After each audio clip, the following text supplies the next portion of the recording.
وقبائل لتعارفوا إن أكرمكم عند الله أتقاكم. والإيمان والتقوى إنما يبنى على العلم، إذ أن كل عبادة على غير علم ضلالة، فالعبادة تبنى على العلم الذي جاء به النبي الكريم صلى الله عليه وسلم من عند الله سبحانه وتعالى. ولذلك بوب البخاري رحمه الله تعالى في صحيحه بابا في كتاب العلم فقال: باب العلم قبل القول والعمل. قال الله عز وجل: فاعلم أنه لا إله إلا الله. إذن قبل أن تقول لا إله إلا الله لابد أن تعلم معنى لا إله إلا الله. ولذلك كان أهل العلم أشرف الناس، كان أهل العلم أشرف الناس، والناس إنما يتفاضلون بالعلم لا بالأحساب ولا بالأنساب. ولذلك نجد في هذه الأمة المباركة شرف الله عز وجل أناسا لا أصل لهم مثلا كأصول غيرهم من العرب، ولا قبيلة لهم ربما ينتسبون إليه، لكن الله رفع شأنهم بخدمتهم للعلم الذي يقربهم إلى الله سبحانه وتعالى.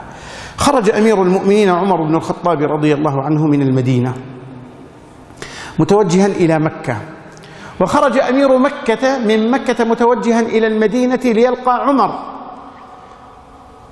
ليعرض عليه بعض الأمور التي يريد أن يستشير فيها الخليفة، وما علم أن عمر قادم إلى مكة، فالتقيا في الطريق، فقال له عمر رضي الله عنه: من استخلفت على أهل الوادي؟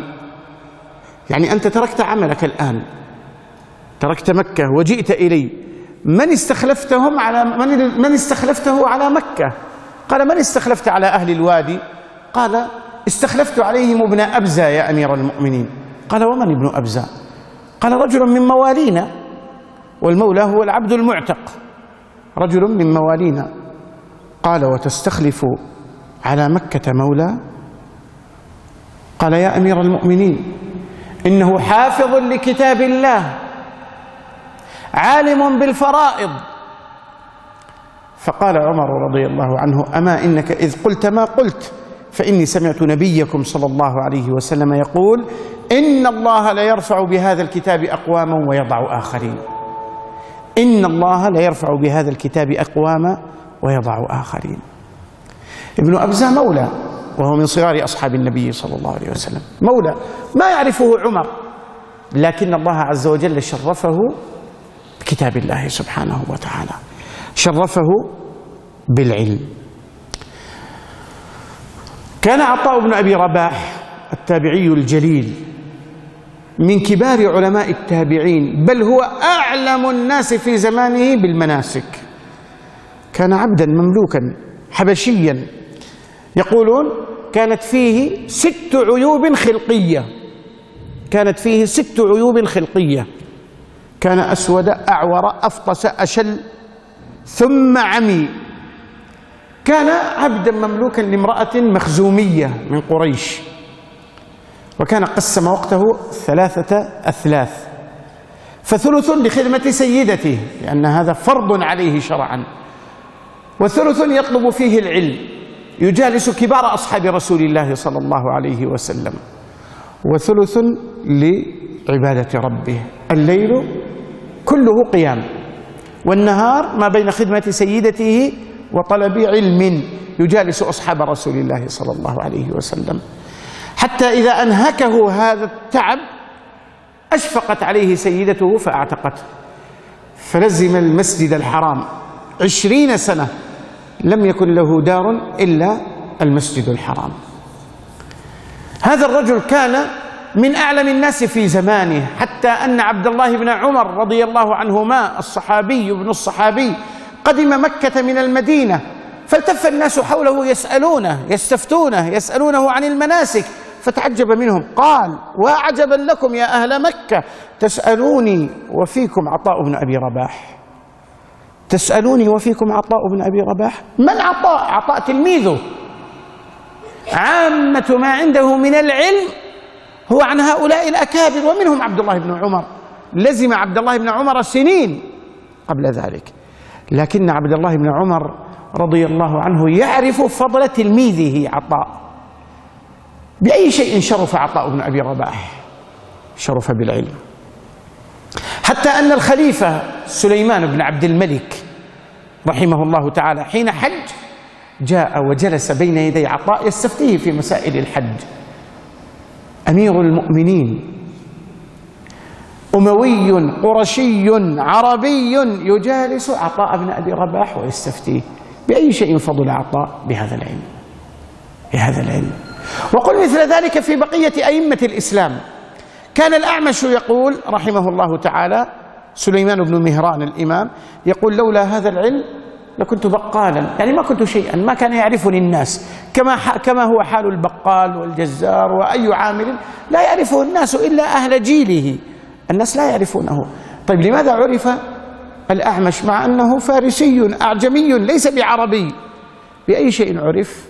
بأي شيء أحيا الله ذكره؟ حتى أنه كان من شيوخ أصحاب الكتب الستة، كان من رجال البخاري ومسلم وأبي داود والترمذي وأحمد، ومن رجال مسند أحمد، ومن رجال أصحاب الحديث. بأي شيء شرف؟ شرف بهذا العلم، بهذا العلم الذي رفع الله عز وجل من شاء من عباده بهذا العلم.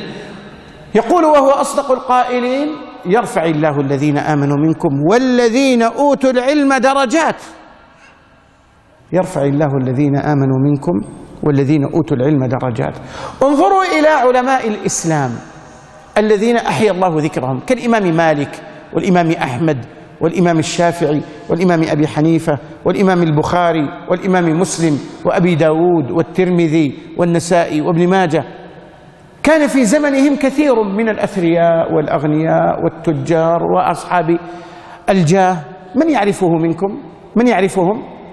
ما أحد. ما أحيا الله ذكرهم. وهؤلاء ربما بعضهم عاش فقيرا، بل كلهم كذلك، كالإمام أحمد رحمه الله والبخاري مثلا وغيرهم، عاشوا فقراء وماتوا فقراء، ما كان عندهم من عرض الدنيا شيء، لكن الله أحيا ذكرهم. لا يذكروا إلا ويترحم عليهم ويترضى عنهم ويدعى لهم بالمغفرة. لما؟ بماذا أحيا الله ذكرهم؟ بهذا العلم. طلبتم مني أن أتحدث عن علم القراءات ونشأته.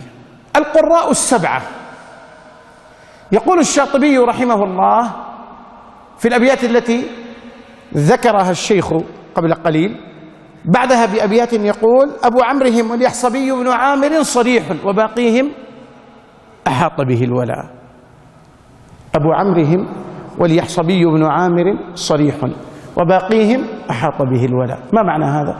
ذكر القراء السبعة فقال: أبو عمرو وهو زبان بن العلاء المازني التميمي، وبنو مازن فخذ من تميم، قال هذا من صريح العرب، هذا عربي قح. وابن عامر هو عبد الله بن عامر اليحصبي، وبنو ذي يحصب قبيلة يمانية. هؤلاء الاثنان من السبعة قال هؤلاء من خلص العرب، هؤلاء عرب أقحاح. والباقين بقية السبعة كلهم موالي، كلهم موالي. قال: أبو عمرهم واليحصبي بن عامر صريح وباقيهم أحاط به الولاء، يعني كلهم أعاجم، كلهم أعاجم وموالي. طيب بأي شيء فضلهم الله عز وجل؟ بالقرآن، بالعلم. نافع وهو أول القراء الذي يقول عنه الشاطبي في ذات القصيدة، يقول: فأما الكريم السر في الطيب نافع فذاك الذي اختار المدينة منزلا. إمام أهل زمانه في المدينة في القراءة شيخ الإمام مالك، تتلمذ على 70 من التابعين، أخذ القرآن قرأه على 70 من التابعين، كان مولى. وعبد الله بن كثير التابعي الجليل تتلمذ على الصحابة، قارئ أهل مكة، كان مولى. وعاصم بن أبي النجود الذي نحن نقرأ بقراءته، والذي طبعت هذه المصاحف على قراءته برواية حفص عن عاصم، كان مولى، كان فارسيا مولى من موالي بني أسد. وتلميذه حفص الذي نحن نقرأ بروايته كان مولى فارسي من موالي بني أسد. وحمزة الزيات كان مولى. والكسائي إمام العربية وإمام القراءة، إمام أهل النحو، إمام أهل الكوفة في اللغة وفي القراءة، كان مولى الشيخ هارون الرشيد الخليفة العباسي. 5 من ال7 موالي و2 عرب. قال أبو عمرهم واليحصبي بن عامر صريح، يعني من صريح العرب، وباقيهم أحاط به الولاء. طيب لماذا أحيا الله ذكرهم؟ أحيا الله ذكرهم لأنهم خدموا كتابه. يرفع الله الذين آمنوا منكم والذين أوتوا العلم درجات.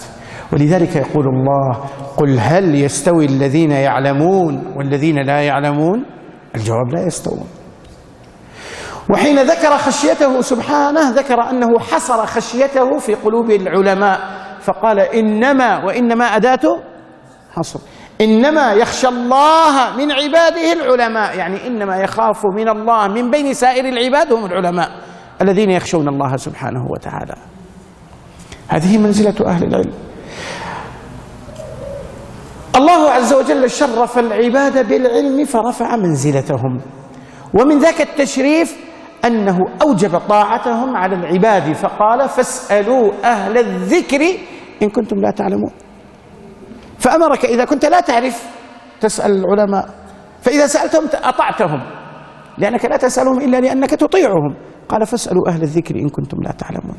وحين شهد هو سبحانه وتعالى على أعظم مشهود عليه في الوجود، أعظم ما يشهد عليه هو وحدانيته سبحانه.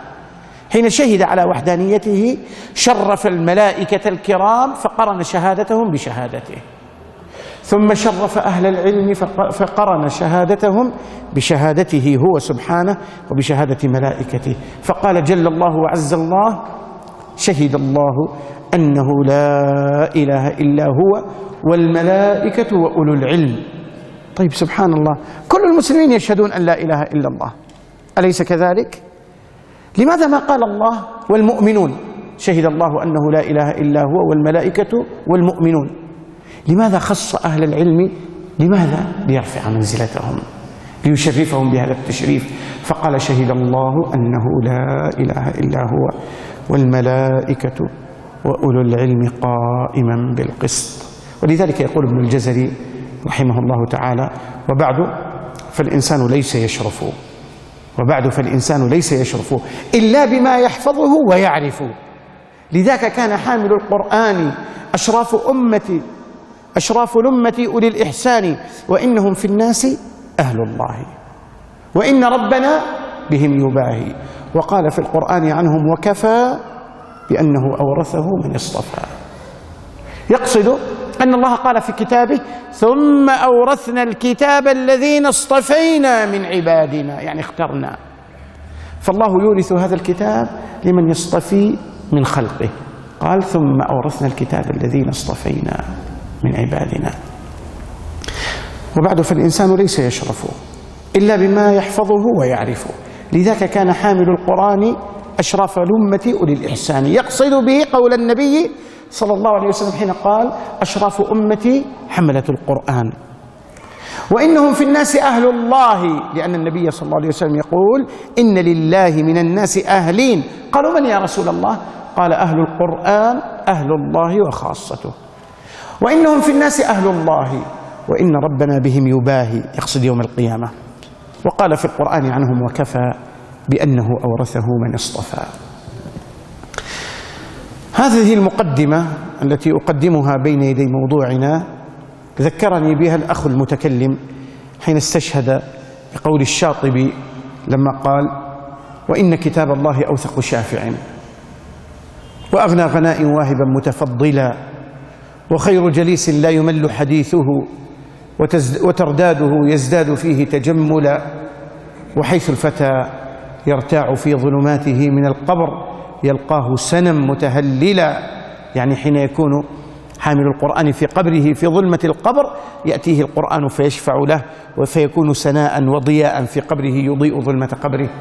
هنالك يهنيه مقيلا وروضة، ومن أجله في ذروة العز يجتلى، يناشد في إرضائه لحبيبه، يعني القرآن يناشد الله عز وجل ليشفعه في صاحبه. يقول: يا ربي أنا الذي أسهرت ليلة، ويقول الصيام: يا ربي أظمأت نهاره، فشفعنا فيه. يناشد في إرضائه لحبيبه وأجدر به سؤلا إليه موصلا، فيا أيها القاري به متمسكا مجلا له في كل حال مبجلا هنيئا مريئا والداك عليهما ملابس أنوار من التاج والحلى فما ظنكم بالنجل عند جزائه أولئك أهل الله والصفوة الملا أولو البر والإحسان والصبر والتقى حلاهم بها جاء القرآن مفصلا عليك بها ما عشت فيها منافسا عليك بها ما عشت فيها منافسا وبع نفسك الدنيا بأنفاسها العلا. ثم أما بعد أيها الإخوة الكرام، الحديث عن القرآن الكريم حديث ذو شجون، لكننا نركز على النقطة التي طلب مني أن أتكلم فيها، وهي نشأة علم القراءات. فأقول بعث الله عز وجل محمدا صلى الله عليه وسلم إلى العرب، وكان أول ما بعث إلى قريش، بل إلى عشيرته المقربين، ثم أمر بتبليغ الدعوة للناس كافة. إذن أول ما أمر أن يدعو أمته، يعني قومه، يعني عشيرته. فقال ربنا جل في علاه: وأنذر عشيرتك الأقربين.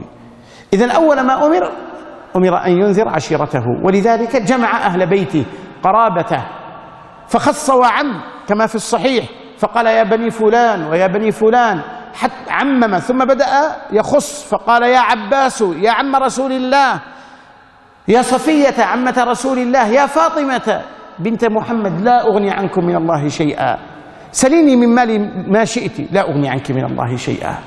ثم عم صلى الله عليه وسلم. فكانت الدعوة في أول الأمر في قريش، ثم كانت عامة. وكانت العرب تختلف لغاتها. ما معنى تختلف لغاتها؟ اللغة في اصطلاحهم هو الذي نحن نسميه اللهجة.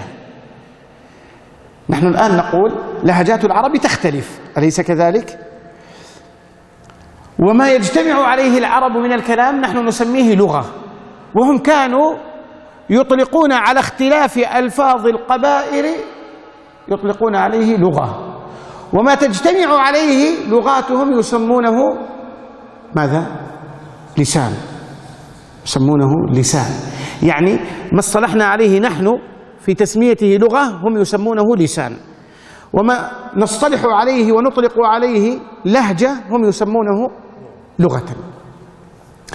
فالعرب تختلف لغاتهم وتتباين كما حال العرب الآن لهجات العرب مختلفة، فتجد مثلا لهجات أهل الجزيرة العربية تختلف عن لهجة أهل الشام مثلا، عن لهجة أهل العراق مثلا، عن لهجة أهل مصر مثلا، عن لهجة أهل السودان مثلا، عن لهجة إفريقية، عن لهجة المغرب العربي مثلا، أليس كذلك؟ وإن كانت كلها عربية لكن اللهجات مختلفة، بل تجد في البلد الواحد اللهجة تختلف من منطقة إلى أخرى. ففي بلادنا المباركة هذه مثلا تجد اللهجات مختلفة.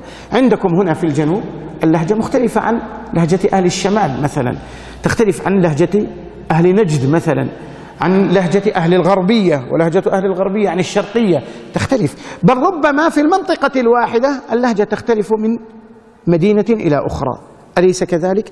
كذلك كانت العرب في جاهليتها قبل أن يبعث نبينا الكريم صلى الله عليه وآله وصحبه وسلم. في زمننا مع التواصل الحاصل عبر القنوات والتلفاز وما إلى ذلك، ذابت كثير من الفروقات بين لهجات العرب، أو على الأقل تستطيع أن تميز بين لهجة وأخرى. فإذا سمعت الرجل يتكلم تقول هذا مصري مثلا، هذا شامي مثلا، هذا خليجي. من أين عرفت؟ من لهجته. كيف عرفت؟ من خلال التواصل الحاصل. أما العرب قبل بعثة رسول الله صلى الله عليه وسلم فكان التواصل بينهم قليل. كان العربي يولد في منطقته في باديته ويعيش فيها، وربما لا يعرف أناسا آخرين، خاصة عامة الناس. لا أتكلم عن الرؤساء وأهل الزعامات. أهل الزعامات كانوا يلتقون إما في الغزوات أو في الأسواق أو في مواسمهم كموسم الحج الذي كانت العرب كلها تجتمع في مكة. لكن من الذي يأتي إلى مكة؟ علية القوم، سادة القوم، فيجتمعون فيتخاطبون، فيتعرفون على لهجاتهم فيقولون هذه لغة قريش وهذه لغة ثقيف وهذه لغة تميم. لكن عامة الناس تجد الرجل يعيش في منطقته في باديته في بلده منذ أن يولد إلى أن يموت لا يكاد يخرج منها، وبالتالي ربما لا يواجه إنسانا يتحدث بلهجة تختلف عن لهجته. فحين نزل القرآن إن قيل له لا تقرأ القرآن إلا بلغة قريش ربما ثقل عليه ذلك وشق عليه. القرآن أول ما نزل إخوتي الكرام ما نزل إلا بلغة قريش، ذلك لأن النبي صلى الله عليه وسلم قرشي، وقلنا أنه أول ما أمر بدعوة من؟ بدعوة عشيرته، بدعوة من حوله، بدعوة أهل مكة، وأهل مكة كلهم عامتهم من قريش، ولم يكن في مكة من غيرهم إلا مواليهم أو من حالفهم، وبالتالي حتى هؤلاء كانوا يتقنون لغة قريش، يتقنون لغة قريش يعني لهجة قريش، وبالتالي لم يواجه المسلمون صعوبة في قراءة كتاب الله سبحانه وتعالى. ولغة قريش هي أفصح لغة من لغات العرب كلها، أفصح لغة من لغات العرب كلها، ولذلك بعث النبي صلى الله عليه وسلم من قريش، وكانت قريش أفصح العرب، وكان النبي صلى الله عليه وسلم أفصح قريش، أفصح قريش لأنه تعلم لغات تختلف عن لغة قريش. ولذلك لما يقول له عمر رضي الله عنه ما لك يا رسول الله نشأت بيننا ونراك أفصحنا، فذكر النبي صلى الله عليه وسلم السبب أنه من قريش وأنه استرضع في بني سعد، وبالتالي تلقى لغة تختلف عن لغة قريش فجمع بينهما، فكان في الفصاحة والبيان أعلى منزلة من بقية قريش. كما قلنا للعرب لغات تختلف، فكانت العرب تقول هذه لغة قريش وهذه لغة ثقيف وهذه لغة تميم وهذه لغة أسد وهذه لغة غطفان، وهكذا كل قبيلة لها لغتها، يعني لها لهجتها بتعريف الدارج. فحين بعث النبي صلى الله عليه وسلم نزل القرآن على لغة واحدة وهي لغة قريش، فكانت الناس تقرأ ولا تجد في قراءة القرآن صعوبة. نعم كان يقدم إلى مكة بعض من أسلم كالطفيل بن عمرو الدوسي وهو من دوس ولغتهم تختلف لكنه فرد، وغيره لكنهم أفراد، ثم الطفيل ومن في شاكلته كانوا من سادات العرب، فالطفيل بن عمرو الدوسي كان سيدا من سادات دوس، وكان كثير التقلب إلى مكة، كثير التردد إلى مكة، وبالتالي عنده دربة على لغة قريش، وبالتالي لا يكاد يجد تلك الصعوبة التي يجدها عامة الناس. ولذلك بقي الأمر على ما هو عليه في مكة، كانت الناس القرآن على لغة قريش، وكما قلنا لغة قريش هي أفصح اللغات. اللغة العربية يا إخوان كلها فصيحة لكنها تتفاوت في الفصاحة، فتقول هذه لغة فصيحة وهذه أفصح، هذه فصيحة وهذه أفصح. فأفصح اللغات هي لغة العرب، لغة قريش لأنها سهلة، إذ أن قريش كانت لا تهمز، تبدل الهمزات، تبدلها إما ياء أو واوا أو تحذفها. فمثلا من لغاتها أنها تقول فأكله الذيب وما أنت بمؤمن لنا مثلا، لأن الإبدال أيسر في النطق من التحقيق، من تحقيق الهمز، أيسر في النطق من تحقيق الهمز، كأن تقول فأكله الذئب وما أنت بمؤمن لنا. وهذه من لغات نجد كأسد وتميم وغطفان ونحوهم. وكانت لا تميل بخلاف كثير من قبائل العرب التي الإمالة أصل في لغتها، فتجد بعض القبائل كبني تميم تميل، ولذلك تجد في قراءة حمزة والكسائي تكثر الإمالات، فتقول وأنت تقرأ مثلا بهذه القراءة والضحى والليل إذا سجى ما ودعك ربك وما قلى وللآخرة خير لك من الأولى مثلا. وكذا تقول مثلا الحاقة ما الحاقة وما أدريك ما الحاقة. فهذه لغات عربية فصيحة لكنها ليست على لغة قريش، وهذه دارجة حتى على ألسنة العرب إلى يومنا هذا. الذي يجمع هذه اللغات كما قلنا يسمى باللسان. فتقول هذا لسان العرب، لسان الفرس، لسان الروم، لسان القبط، لسان الحبشة. يعني ما نسميه نحن لغة هم يسمونه لسان، والله يقول في كتابه لسان الذي يلحدون إليه أعجمي وهذا لسان عربي مبين. ما قال الله وهذه لغة عربية مبينة، قال وهذا لسان عربي مبين. وقال حين تكلم عن كتابه بلسان عربي مبين، ما قال بلغة عربية مبينة، قال بلسان عربي مبين. متى ظهرت المشكلة؟ ظهرت الإشكالية لما هاجر النبي الكريم صلى الله عليه وآله وصحبه وسلم إلى المدينة. لما قدم المدينة صلى الله عليه وسلم وفداه أبي وأمي، صار الناس يدخلون في دين الله أفواجا. صار من الصحابة من هو ليس بقرشي، صار في الصحابة من يتحدث بغير لغة قريش، وكثر ذلك. في مكة كان موجود لكن قليل، كابن مسعود مثلا، إنه عبد الله بن مسعود رضي الله عنه ليس بقرشي، هو من هذيل، ولغة هذيل تختلف عن لغة قريش، لكنه فرد. يعني لا تكون مشكلة ظاهرة حتى يطلب النبي صلى الله عليه وسلم من الله عز وجل أن يخفف على الأمة. ولذلك كان عبد الله بن مسعود رضي الله عنه يقرأ على لغته بعد أن نتحدث كيف نزل القرآن على 7 أحرف، وكان النبي صلى الله عليه وسلم يقرئ الناس على لغاتهم. فتحول ابن مسعود لأنه وجد أيسر له أن يقرأ بلغته، فتحول إلى لغته، فكان يقرأ على حسب ما يوائم لهجته. ولذلك في خلافة عمر لما قدم رجل من الكوفة فسمعه عمر يقرأ في المسجد قول الله سبحانه: ثم بدا لهم من بعد ما رأوا الآيات ليسجننه حتى حين. فقال: من أقرأك هذه القراءة؟ قال: عبد الله بن مسعود. وهذه لهجة هذيل، إذ أنهم ربما يقلبون بين بعض الحروف الحلقية، والعين والحاء من الحروف الحلقية، فلتقارب المخرج ربما قلبوا بعض الحروف فيلفظون الحاء عينا. فسمع هذا القارئ يقرأ: ليسجننه حتى حين. فكتب عمر إليه ينهاه أن يقرأ بهذه اللغة. لما؟ سنتكلم عنه بعد قليل بإذن الله سبحانه وتعالى. المهم، المشكلة ظهرت في المدينة حين هاجر النبي صلى الله عليه وسلم وبدأ الناس يدخلون في دين الله أفواجا. فصار في الصحابة من هو قرشي، ومن هو من الأوس والخزرج من الأنصار، ومن هو دوسي، ومن هو تميمي، ومن هو أسدي، ومن هو غطفاني. فكان هؤلاء يشق عليهم أن ينتقلوا مما تعودوا عليه من لهجات إلى لهجة هم ما ألفوها ولا تعودوا عليها، وهي مشقة، أليس كذلك؟ الآن نحن في عصرنا لو جئنا بإنسان، أنت قلنا لك من اليوم ما تتحدث إلا باللهجة المصرية، ممنوع تتحدث باللهجة المحلية، تطيق؟ ما تطيق. أو قلنا لرجل مصري من اليوم ما تتحدث إلا باللهجة المغربية مثلا، ما يطيق.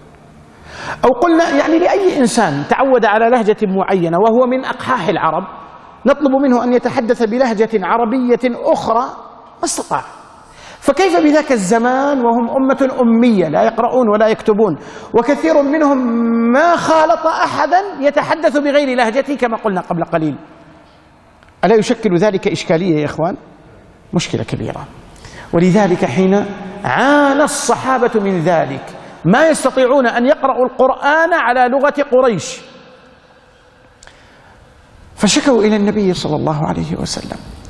فدعا النبي صلى الله عليه وسلم ربه كما في الصحيحين. جاء جبريل إلى رسول الله صلى الله عليه وسلم فقال: يا محمد، إن الله يقرئك السلام ويأمرك أن تقرئ أمتك القرآن على حرف.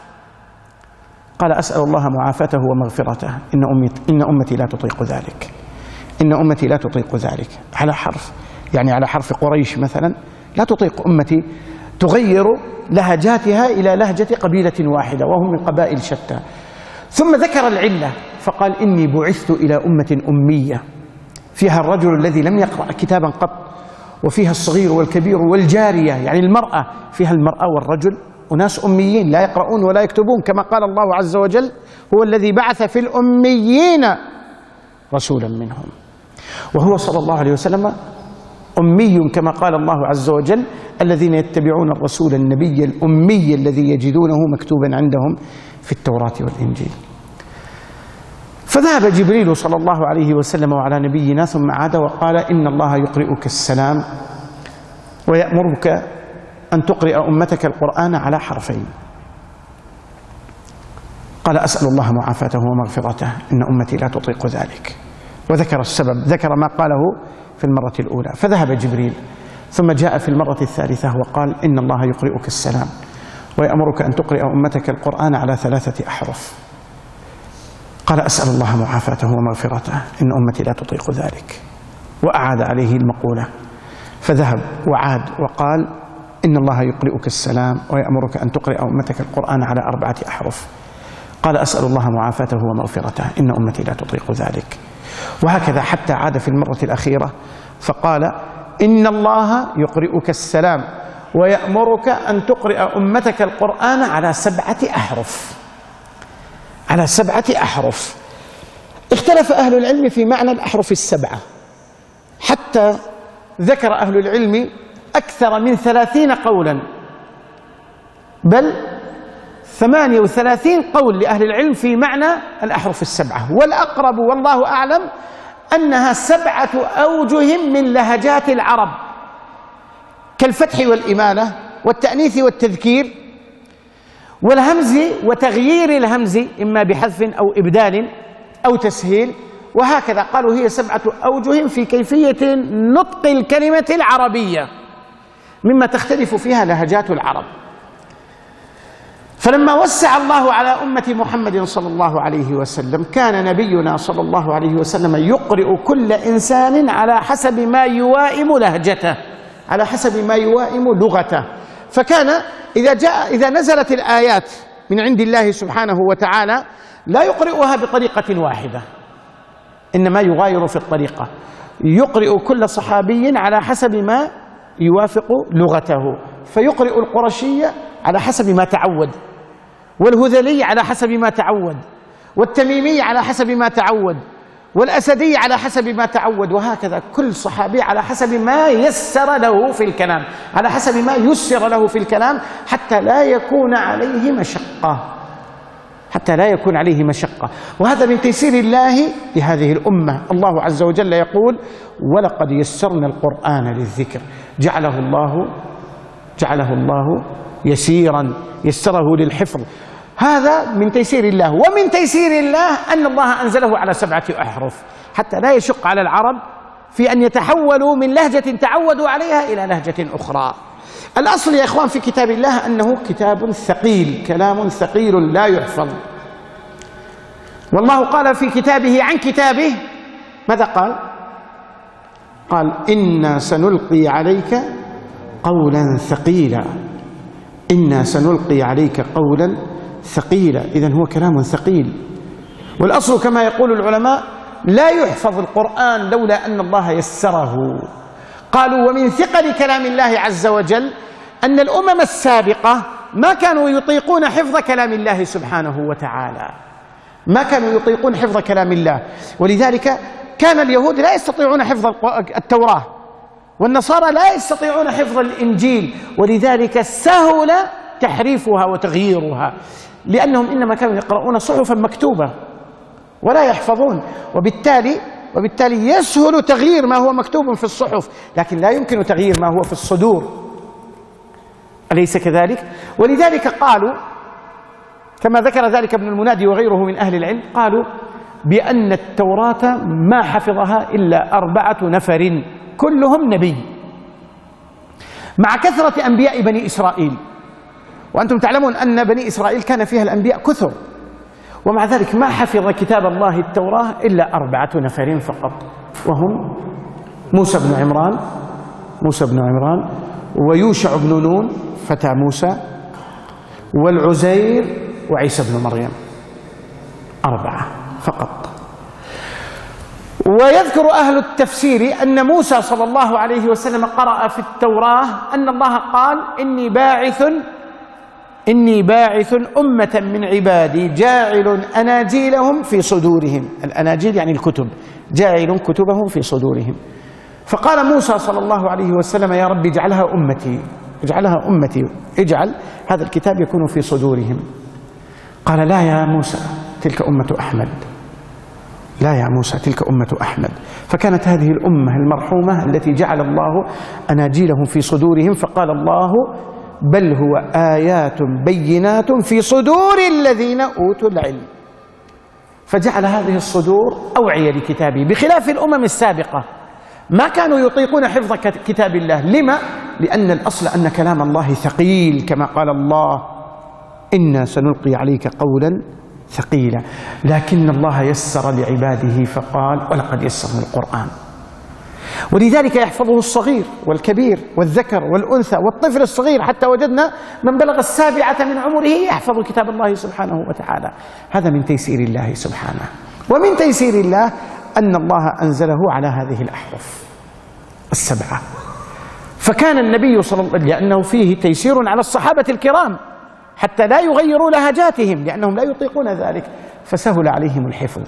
وكان من الإعجاز أن النبي صلى الله عليه وسلم يطيق تلك اللغات كلها، كان يطيق تلك اللغات كلها، ولذلك كان يقرأ بها كلها نزلت من عند الله. كيف عرفنا ذلك؟ عرفنا ذلك بما في الصحيح عند البخاري وغيره من حديث عمر رضي الله عنه أنه مر بالمسجد، مسجد النبي صلى الله عليه وسلم، وإذا هشام بن حكيم يقرأ سورة الفرقان. لاحظوا، هشام قرشي وعمر قرشي، ومع ذلك غاير النبي صلى الله عليه وسلم بينهما. وهذا يدل على أن النبي صلى الله عليه وسلم ما كان يكتفي بإعطاء الصحابي بما يوافق لهجته، بل ربما أعطاه فوق ذلك إن كان يطيق ويحسن، والقدرات تختلف. بدليل أن روايتنا التي نقرأ بها وطبعت بها هذه المصاحف وهي رواية حفص سندها ينتهي لمن؟ لعلي. ولابن مسعود، لأن هذه القراءة قرأ بها حفص رحمه الله تعالى على عاصم، وبينهم أكثر من 600 موضع خلاف في المصحف بين حفص وشعبة. فقال حفص لشيخه عاصم، وعاصم كان زوج أمه وحفص كان ربيبه، فقال له أقرأتني وأقرأت أبا بكر شعبة، وبيني وبينه من الخلاف كذا وكذا موضع، من أين جاء؟ يعني أنت شيخنا، أنت واحد، وأقرأتني وأقرأت شعبة، وبيننا نحو 600 موضع في القرآن الكريم، من أين هذا الخلاف؟ فقال أقرأتك على ما أقرأني أبو عبد الرحمن السلمي عن علي بن أبي طالب، وأقرأته على ما أقرأني زر بن حبيش عن عبد الله بن مسعود. يعني أنا ما لي دخل، كما تلقيت نقلت. لكن قد يقول قائل طيب أقرأ حفصا على ما أقرأه عليه أبو عبد الرحمن السلمي. طيب أبو عبد الرحمن السلمي من بني سليم، قبيلة حجازية، وأبو عبد الرحمن السلمي التابع الجليل قرأ على علي، وعلي قرشي. وقراءة حفص أقرب ما تكون إلى قبائل نجد، هي قريبة من لغة أهل بني أسد. من أين هذا؟ الجواب أن علي رضي الله عنه كأن النبي صلى الله عليه وسلم علم فيه من النبوغ الذي يجعله أن يستوعب أكثر من لغته، وأنه حين قدم العراق كان يقرئ أهل العراق بما يوائم قبائلهم، لأنكم تعلمون أنه سكن أين في آخر حياته؟ الكوفة، وتوفي رضي الله عنه مستشهدا في الكوفة حين طعن واستشهد في الكوفة. وعامة قبائل الكوفة كانت من بني أسد وتميم ونحوها. ثم انظر إلى عاصم ابن أبي النجود، ولاؤه لأي قبيلة؟ لبني أسد، هو أسدي ولاء كما قلنا قبل قليل، هو أعجمي من موالي بني أسد، إذن هو نشأ في بني أسد، إذن اكتسب لغة بني أسد. وتلميذه حفص بن سليمان أسدي ولاء، إذن قراءته تكون قريبة لما يوافق لهجة بني أسد. لأنه بعض الناس يستشكل، يقول هذه القراءة تنتهي إلى علي، وعلي ليس أسدي، علي قرشي هاشمي، فكيف هذا؟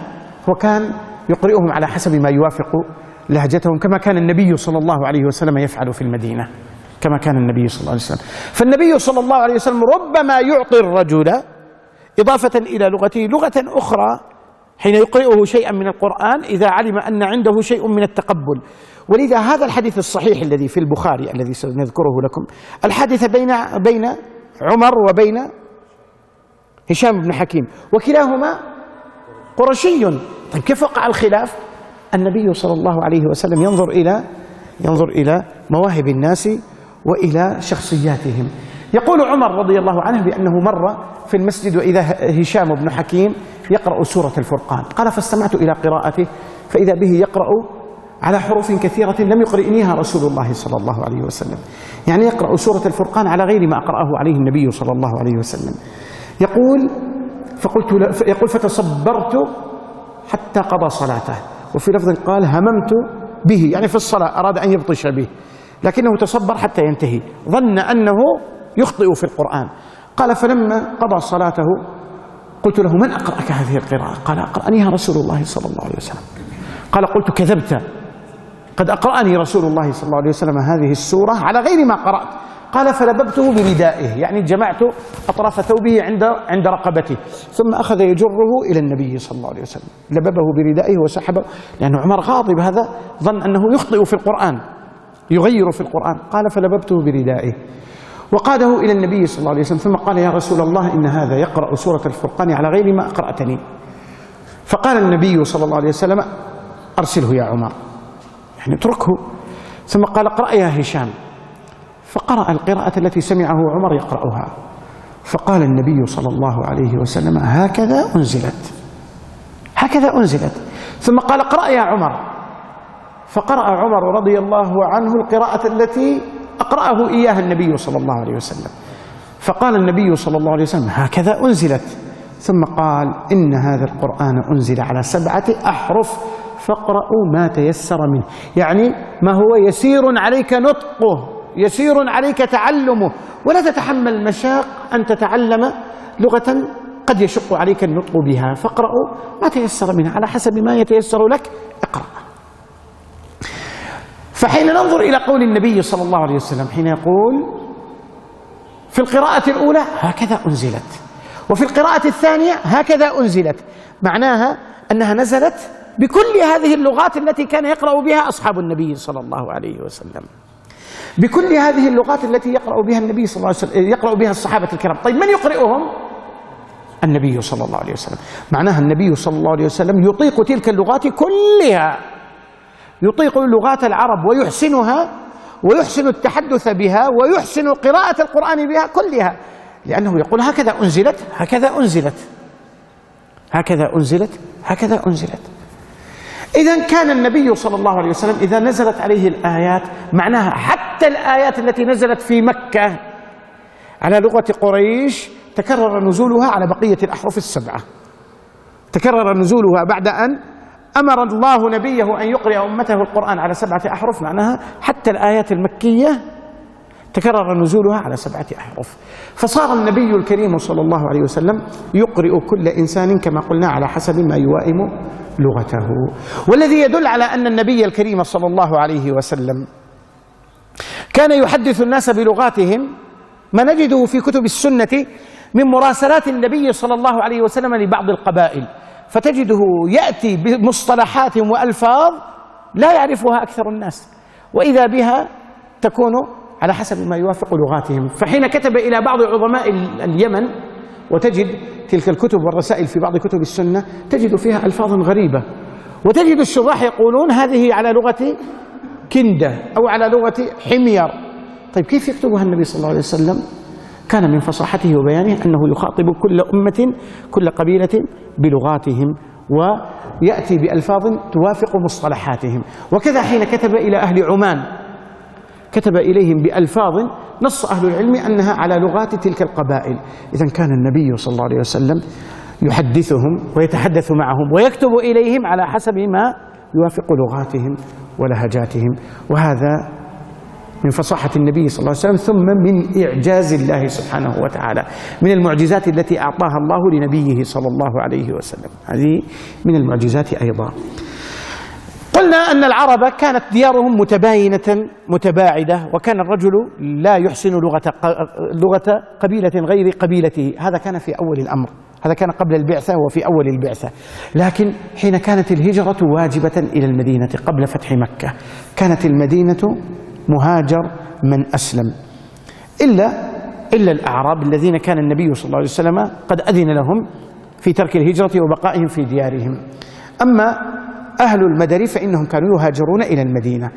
فلما كانوا يهاجرون إلى المدينة كانت تذوب كثير من الاختلافات اللغوية بين الصحابة. لماذا؟ بسبب المعايشة والمخالطة. فتجد هذا الصحابي من قريش، وجاره من الأنصار، وجاره مثلا من بني تميم، وآخر مثلا من بني أسد، وآخر من بني غطفان، يجتمعون في مسجد واحد، يصلون معا، يتحدثون معا، بينهم سوق بيع وشراء وخلطة، وبالتالي تذوب كثير من الفروقات اللغوية بينهم. صاروا يطيقون ما كانوا لا يطيقونه سابقا. ولذلك يقول أهل العلم أن كثيرا من الاختلافات التي كان نزل بها القرآن نسخ في العرضة الأخيرة، لأن الناس صاروا لا يجدون تلك الصعوبة التي كانوا يجدوها. يكون هو الرأس في تلك البلاد، هو الذي يقرئهم القرآن، هو الذي يعلمهم السنة، هو الذي يصدر الناس عن رأيه ويستفتونه، وبقية الناس ما عندهم دعاة، إنما يتعلمون الإسلام من خلال خلطتهم بالمسلمين.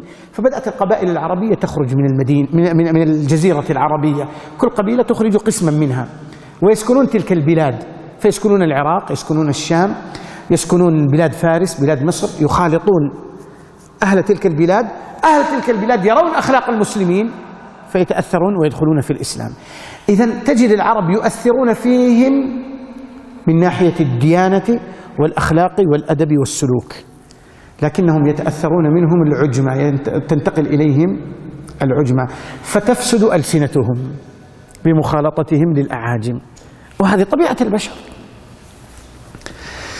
وكان هؤلاء كالأعاجم يتعلمون القرآن من هؤلاء العرب، وكان هؤلاء العرب إنما يعلمونهم كل على حسب لهجته، قبائل مختلفة، لهجات متباينة، وعامتهم ما بلغوا من العلم درجة عليا، إنما هم من عامة المسلمين، وكل منهم يحفظ من كتاب الله ما شاء الله أن يحفظ. بعضهم يحفظ القرآن كاملا، بعضهم يحفظ بعضه، بعضهم يحفظ أكثره، وكلهم يقرئ من أسلم على حسب لغته. ثم كان هناك انقطاع بين هذه الأقاليم، فتجد أهل العراق لا اتصال لهم بأهل الشام، وأهل الشام لا اتصال لهم بأهل العراق، وهؤلاء لا اتصال لهم بأهل الحجاز إلا قليلا في موسم الحج مثلا، وبالتالي كل واحد فيهم عايش في عالم خاص به. فأهل العراق في جانب القرآن وحتى في جانب اللغة العربية لا يتحدثون العربية حتى الأعاجم إلا على حسب لغات القبائل التي قدمت إليهم، والقرآن يقرؤونه بما تعلموه منهم، فيظنون أنه ليس للقرآن وجه آخر إلا هذه الأوجه، هذه اللغات فقط. وأهل الشام كذلك يتحدثون بلغات القبائل التي سكنت عندهم، قد تختلف هذه اللغات عن لغات قبائل العرب التي في العراق، ويقرؤون القرآن على حسب ما علمهم من هو بينهم. فكان مثلا في العراق من الذي يقرئ القرآن؟ من الرأس؟ ابن مسعود. وفي الشام من الرأس؟ أبو الدرداء. إذن كل له يعني قراءته التي يقرأ بها. متى التقى الإقليمان؟ في خلافة عثمان رضي الله عنه، حين فتحت أذربيجان وأرمينيا. عندما أراد عثمان رضي الله عنه أن يفتح أذربيجان وأرمينيا، وقلنا كان بداية غزوها في خلافة عمر رضي الله تعالى عنه، وما تم الفتح أو ما تكامل إلا في خلافة عثمان. فأمر عثمان أهل العراق وأهل الشام أن ينتقلوا إلى أذربيجان وأرمينيا، وأنتم تعلمون أن هذه الديار أذربيجان وأرمينيا في الشمال، شمال الشام والعراق بعد تركيا حاليا. فذهبت إلى الشمال الجيوش العراقية والجيوش الشامية والتقوا، وكان ذاك أول لقاء عام لإقليمين عظيمين من أقاليم المسلمين. فوجد هؤلاء يقرؤون القرآن على غير ما يقرأه هؤلاء، وهؤلاء يقرؤون القرآن على غير ما يقرأه هؤلاء، وقعت إشكالية كبيرة بينهم أدى إلى شجار. فهؤلاء يقولون أنتم تخطئون في القرآن، قراءتنا أصوب من قراءتكم، أنتم تحرفون في القرآن. وهؤلاء يقولون نفس الكلام. فهؤلاء يقولون نحن نحسن قراءة القرآن أحسن منكم، هؤلاء يقولون لا، بل نحن نحسن أكثر منكم. تركوا العدو وانشغلوا في أنفسهم، بل ربما خيف على أن يتشاجروا فيما بينهم. من الذي حضر الواقعة؟ كان ممن حضرها من؟ نعم، من الذي أشار على عثمان رضي الله عنه؟ حذيفة بن اليمان، حذيفة. فترك المعركة لما رأى من الفاجعة وقدم إلى المدينة وقال يا أمير المؤمنين أدرك أمة محمد صلى الله عليه وسلم قبل أن تختلف في كتابها كما اختلفت اليهود والنصارى في كتبهم. قال وما ذاك؟ فذكر له الواقعة، ذكر أن المسلمين اختلفوا في كتاب الله عز وجل، كل منهم يخطئ الآخر ويقول قراءتي أصوب من قراءتك، أنت لا تحسن وأنا أحسن. وهذا أمر متوقع. الآن لو قام إمام وصلى هنا وقرأ برواية غير رواية ورش تجد عامة المسلمين يستنكرون ذلك، يستنكرون ذلك. أو لا، لو الشيخ قرأ برواية الدوري، عندكم في السودان يقرؤون برواية الدوري أو لا؟ ورش كذلك، نعم. لو قرأ برواية ورش أو برواية الدوري لاستنكر الناس ذلك. يذكرون أن الشيخ الأمين رحمه الله تعالى، الشيخ محمد الأمين الشنقيطي، لما كان في الرياض حين عينوا المفتي الشيخ ابن إبراهيم، عينوا يدرس في معهد إمام الدعوة قبل ما تنشأ جامعة الإمام. فالناس يعرفونه أن هذا عالم من العلماء ويدرس في معهد إمام الدعوة. فمرة كان في المسجد وغاب الإمام، قالوا فقدموا الشيخ، يعرفوا أنه هذا يدرس في المعهد معناه رجل صاحب علم، والشيخ كان يحفظ القرآن برواية ورش عن نافع، فقدموه فقرأ برواية ورش عن نافع. بعد الصلاة هاج الناس عوام، هاج الناس، فقالوا ما هذا تقرأ كسرت القرآن وغير؟ قال لهم هذه قراءة نافع ورش عن نافع. قالوا لا نفع الله بك ولا به، أي ما يعرفون، والناس أعداء لما جهلوا. وأذكر لما كنا صغارا يا أخوان، كنا في التحفيظ، فكنا في طابور الصباح في المدرسة في متوسطة الإمام نافع في المدينة وثانوية الإمام عاصم، كنا نقرأ في الطابور، الطلاب يقرؤون في الإذاعة الصباحية كل يوم برواية. فكان عندنا أحد مشايخنا الكبار من العلماء الفضلاء موجود إلى الآن في المدينة، يدرس في مسجد النبي صلى الله عليه وسلم، كفيف، اسمه الشيخ صالح الحديثي. الشيخ صالح الحديثي من القصيم، رجل عالم فاضل ويعرف أن الأحرف السبعة واردة والقرآن نزل على 7 أحرف، لكن يقول ما كنت سمعت قبل أن آتي المدينة بكيفية قراءة القرآن بالقراءات، لكن أعرف أنه في شيء اسمه قراءات وأنها كلها من عند الله. فأول ما جاء عندنا المدينة في المدرسة عين، يسمع في الطابور، يوم تجد طالب يقرأ برواية ورش، ويوم يقرأ برواية خلف، مرة يقرأ برواية السوسي، مرة يقرأ. فكان يضحك، يقول شيخنا الشيخ سيد لاشين الذي كان يدرسنا القراءات، يقول والله لو قرأوا هكذا في نجد لرجموكم بالحجارة، لو قرأتم عندنا هكذا لرجمناكم بالحجارة. يقول الناس ما تعرف.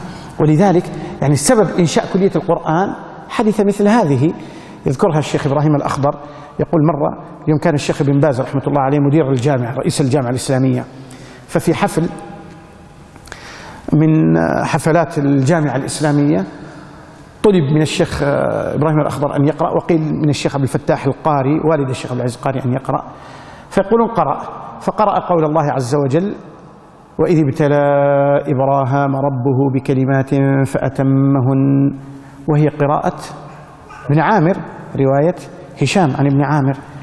فرد عليه الشيخ قال له إذ ابتلى إبراهيم ربه، أي هذه كان قرأها الشيخ عبد الفتاح القاري والد عبد العزيز. فرد عليه الشيخ ابن باز، فرجع الشيخ قرأ الآية من أولها، قال وإذ ابتلى إبراهام ربه بكلمات فأتمهن، فقالوا الشيخ إبراهيم ربه، فرجع الشيخ قال وإذ ابتلى إبراهام ربه، فسكت الشيخ، علم أنها قراءة، سكت. ثم قرأ قال واتخذوا من مقام إبراهيم مصلى. فبعد أن انتهى سألوا الشيخ قال كيف تقرأ هكذا؟ قال يا شيخ هذه قراءة ابن عامر، أنا قرأت برواية هشام عن ابن عامر. فقال يعني بين له أن هذه إحدى القراءات السبع. ومرة أظن قرأ الشيخ إبراهيم الأخضر ووصل بين السورتين بلا بسملة، فرد عليه الشيخ ابن باز قال قل بسم الله الرحمن الرحيم، فأعاد الشيخ وقرأ نهاية السورة بأول السورة التي تليها بلا بسملة، وهذه قراءة كما تعلمون. فرد عليه ثالثة ثم قال: السنة أن تبسمل قبل كل سورة، إلا إذا كانت هذه قراءة من القراءات فأنتم أدرى. فقال: نعم يا شيخ، هذه قراءة من القراءات. والشاطبي يقول: بسمل بين السورتين بسنة رجال نموها درية وتحملا، ووصلك بين السورتين فصاحة، وصل واسكتا كل جلاياه حصلا. فكانت هاتان الحادثتان سبب لإنشاء كلية القرآن. الشيخ ابن باز رحمة الله عليه أمر بفتح كلية باسم كلية القرآن الكريم، وبجلب القراء من مصر كالشيخ عبد الفتاح القاضي رحمة الله عليه وبقية المشايخ، ووضع مناهج لكلية القرآن خاصة بالقراءات وما له تعلق بعلم القرآن. فكانت هذه الحادثة السبب لإنشاء كلية القرآن. إذن الناس تستنكر، كذلك أولئك كانوا يستنكرون لما أهل الشام يؤمون ويقرؤون، أهل العراق يستنكرون، وكذلك العكس. فقال: أدرك أمة محمد صلى الله عليه وسلم قبل أن تختلف في كتابها كما اختلفت اليهود والنصارى. فأمر بجمع المصحف. طيب الصحف السابقة أين كانت؟ كانت عند أبي بكر رضي الله عنه، فلما مات أبو بكر كانت عند عمر رضي الله عنه، فلما مات عمر أخذتها حفصة رضي الله عنها بنت عمر أم المؤمنين، فكانت عند حفصة. فأرسل عثمان إلى حفصة يقول لها: أرسلي إلينا بالصحف ننسخها في المصاحف ثم نعيدها لك. فأرسلت إليه الصحف. يقول العلماء: تلك الصحف كان فيها حتى ما لم ينسخ قبل العرضة الأخيرة، لكن عثمان أراد كتابة المصحف على العرضة الأخيرة فقط، ولذلك اختلف أهل العلم. الجمهور يقولون الأحرف السبعة كلها موجودة في المصاحف الست التي كتبها عثمان رضي الله تعالى عنه، كلها موجودة، كل ما بقي من الأحرف السبعة بعد العرضة الأخيرة موجودة في المصاحف الستة. وابن جرير الطبري يقول: لا، عثمان رأى أن ذلك كان من باب الرخصة لا من باب العزيمة، بل أصل نزول القرآن على 7 أحرف كان من باب الرخصة لا من باب العزيمة. والأمة الآن ما صارت تستشكل ما كانت تستشكله سابقا. فيقول ابن جرير الطبري أن عثمان جمع الناس على حرف واحد، وأن هذه القراءات كلها عبارة عن حرف واحد. والجمهور يقولون: لا، بل هي 7 أحرف ما ترك منها شيئا، بل اشترط أن يكون ما في المصاحف موافقا للعرضة الأخيرة، وشرط هذا على اللجنة. وكانت اللجنة كلها من قريش إلا واحد من الأنصار الذي هو زيد بن ثابت. وأمر النفر القرشيين إذا اختلفوا مع زيد في حرف أن يكتبوه على لغة قريش. قال: فإنه إنما نزل أول ما نزل على لغة قريش. لاحظوا، ما قال عثمان فإنه إنما نزل على لغة قريش، ما قال هذا، قال: فإنه إنما نزل أول ما نزل على لغة قريش، يعني أول نزول القرآن كان على لغة قريش، لكن بعد ذلك كان على جميع اللغات العربية التي نزل بها القرآن، على الأحرف السبعة كلها. قال: إذا اختلفتم فاكتبوه على لغة قريش، فإنه إنما نزل أول ما نزل على لغة قريش. لكن زيد بن ثابت والنفر القرشيون لم يختلفوا في شيء من القرآن إلا في حرف واحد، في كلمة واحدة، وهي كلمة ماذا؟ التابوت، كلمة التابوت. فالقرشيون قالوا التابوت بالتاء، وزيد يقول: لا، التابوت بالهاء، فتقول التابوه. إن آية ملكه أن يأتيكم التابوه. والقرشيون قالوا: لا، هي بالتاء المفتوحة، التابوت وقفا ووصلا. فاختلفوا فارتفعوا إلى عثمان.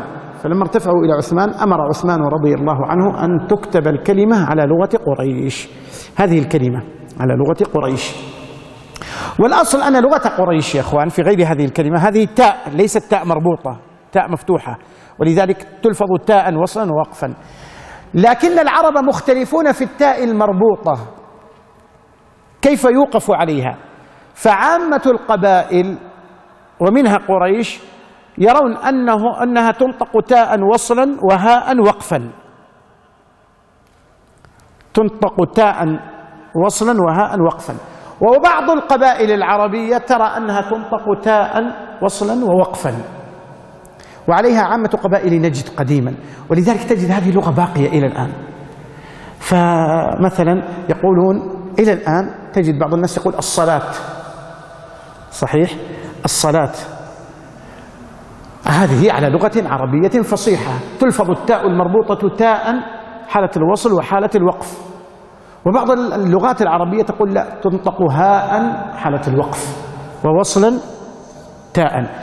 فماذا فعل عثمان؟ أمر أنها في بعض المواضع تكتب بالتاء المفتوحة وفي بعضها بالتاء المربوطة، كلفظة الجنة تجدها تكتب بالمربوطة وفي بعض المواضع بالمفتوحة. لما؟ حتى توافق اللغتين، حتى توافق اللغتين العربيتين الفصيحتين.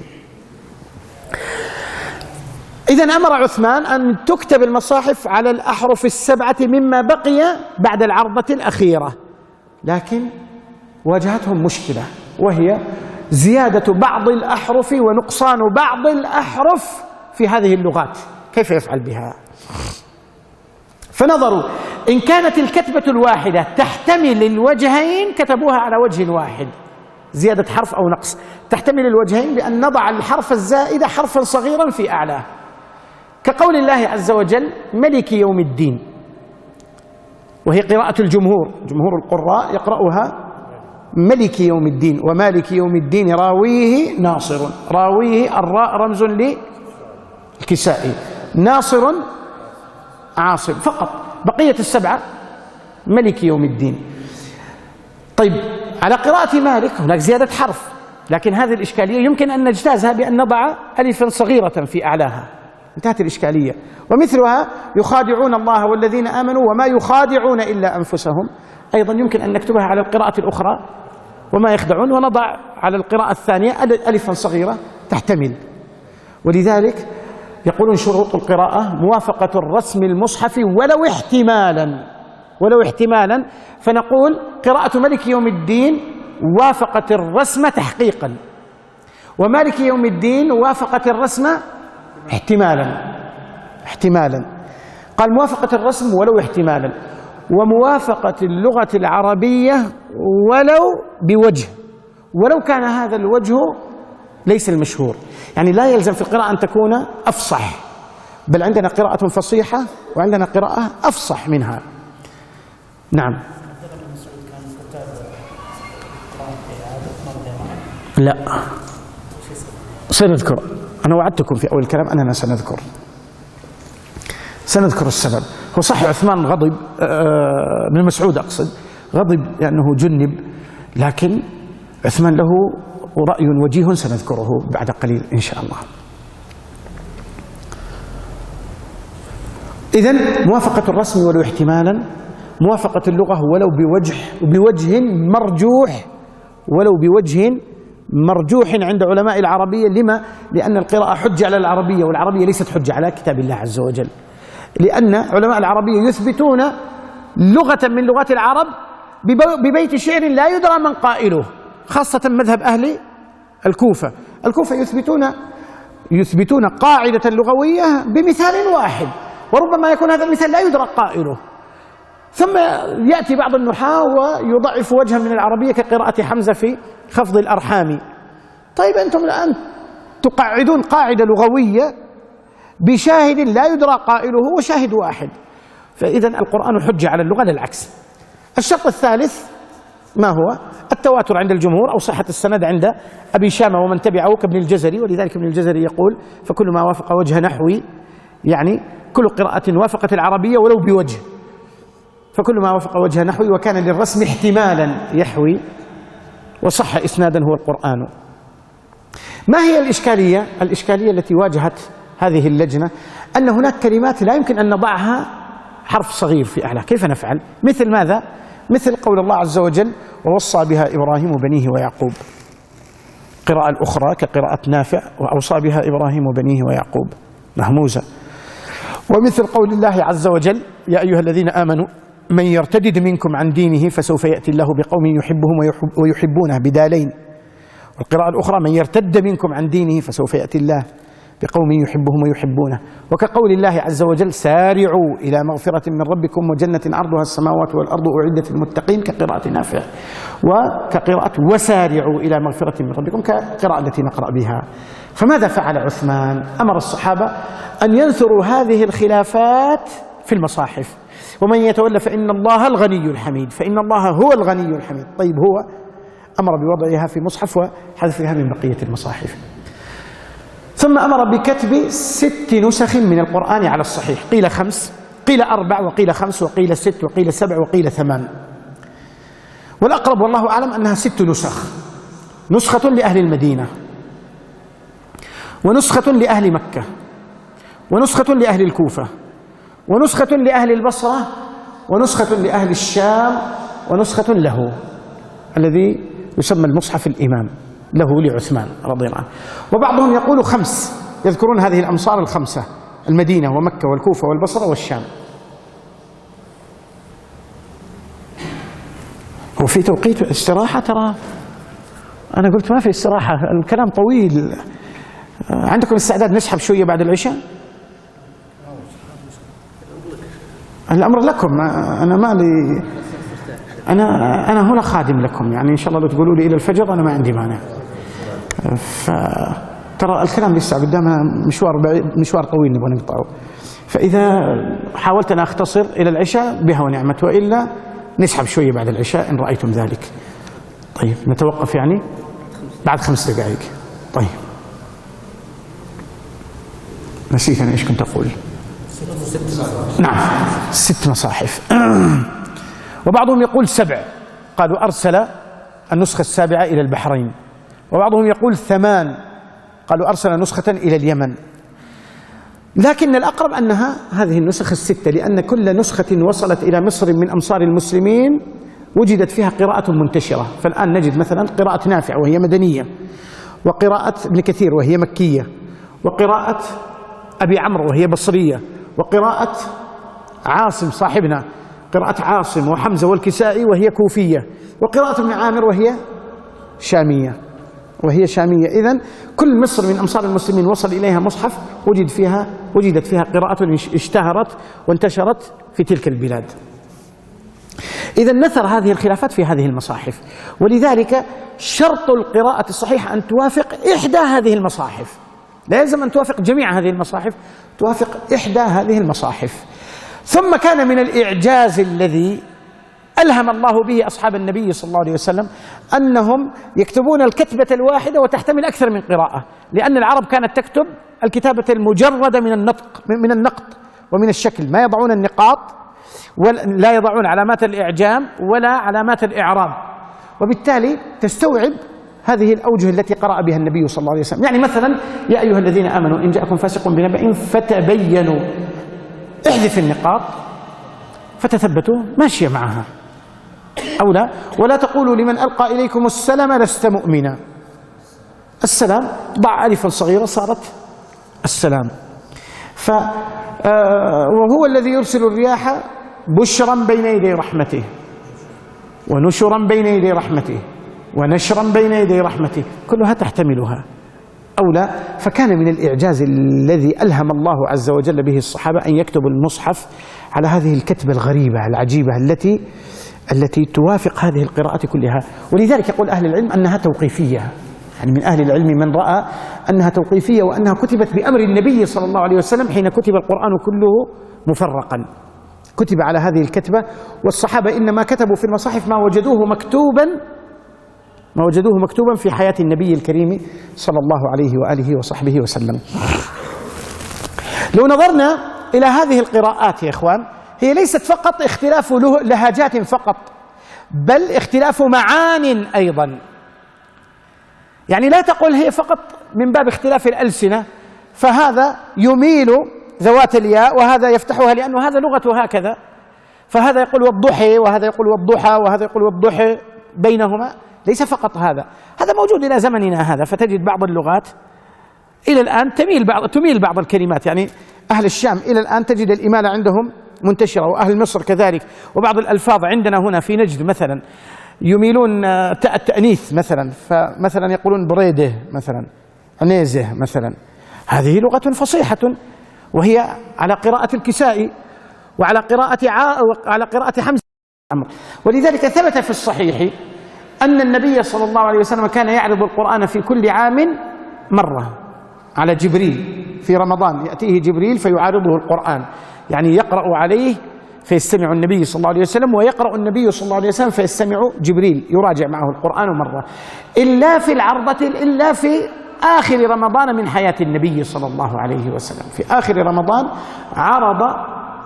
عرض النبي صلى الله عليه وسلم القرآن على جبريل مرتين، فنسخ كثير من الأوجه وكثير من اللغات.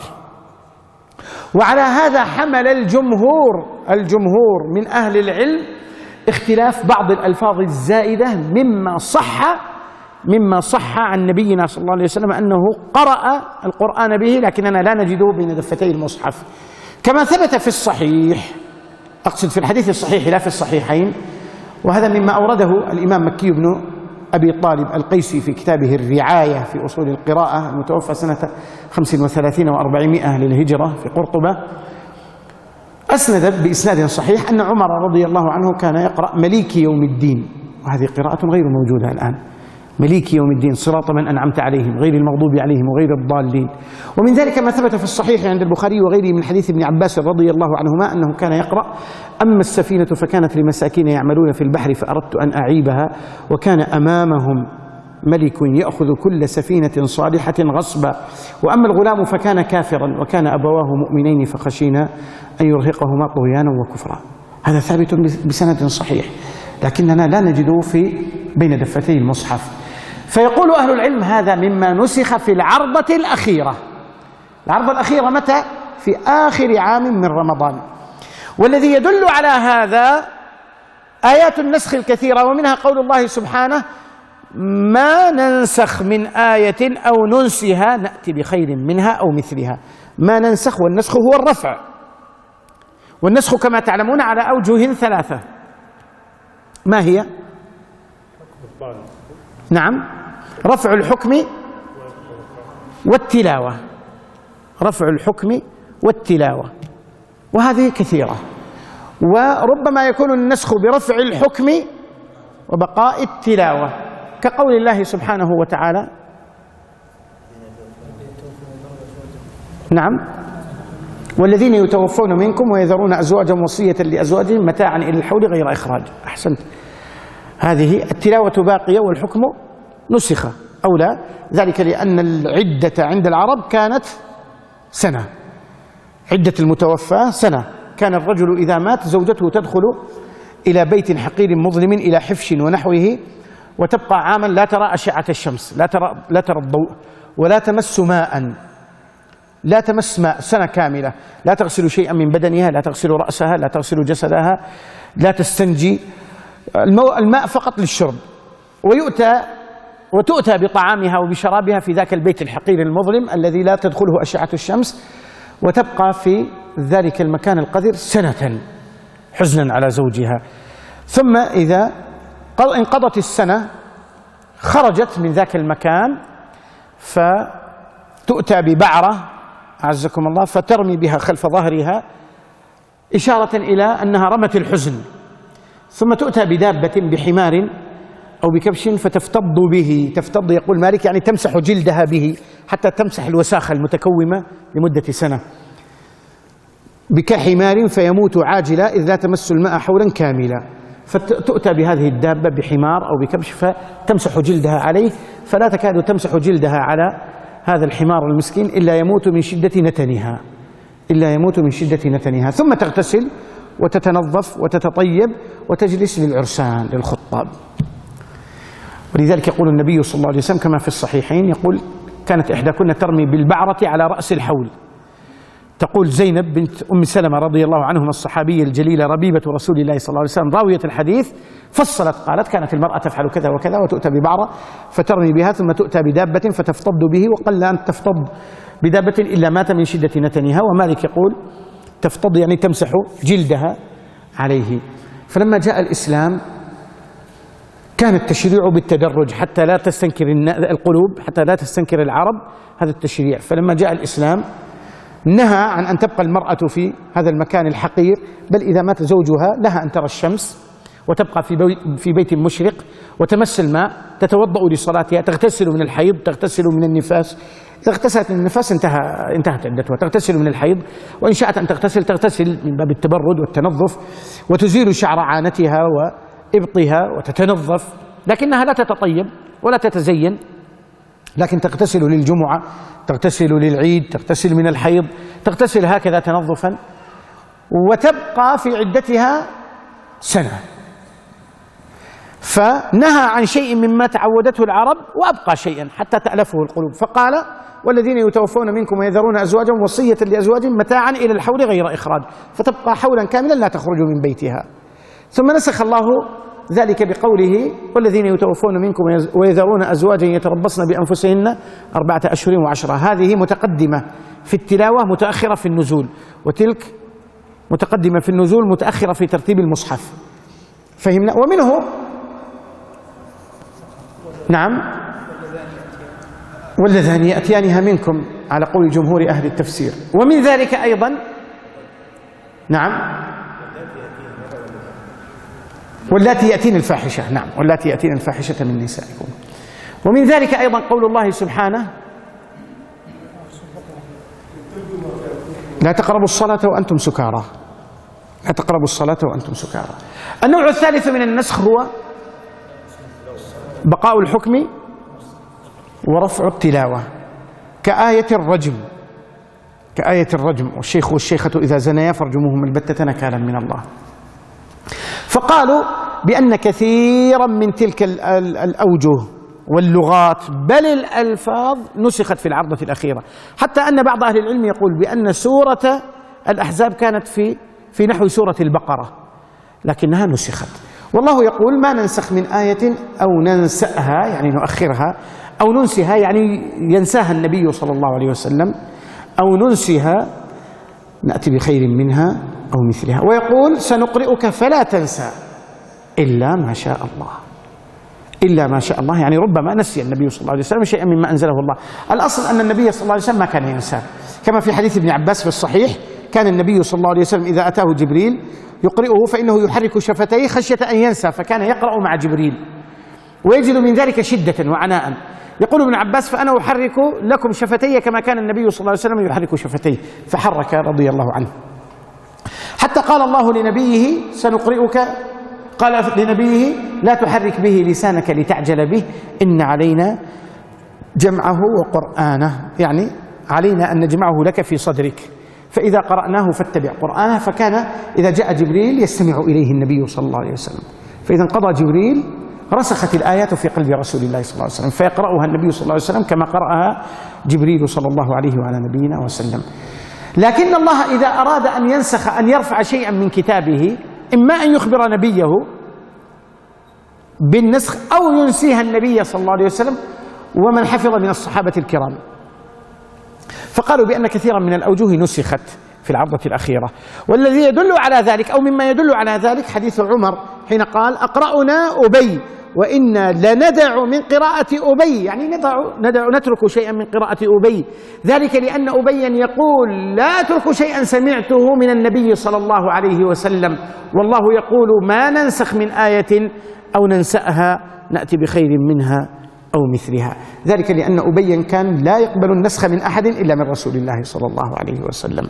وأبي ما عرض بعد العرضة الأخيرة، مع أنه أقرأ الصحابة بشهادة رسول الله صلى الله عليه وسلم، هو سيد القراء، وعمر يعترف له بذلك، يقول: أقرأنا أبي وإنا لندع من قراءة أبي، لأنه يقول: لا أترك شيئا سمعته من النبي صلى الله عليه وسلم، والله يقول: ما ننسخ من آية أو ننسها الآية.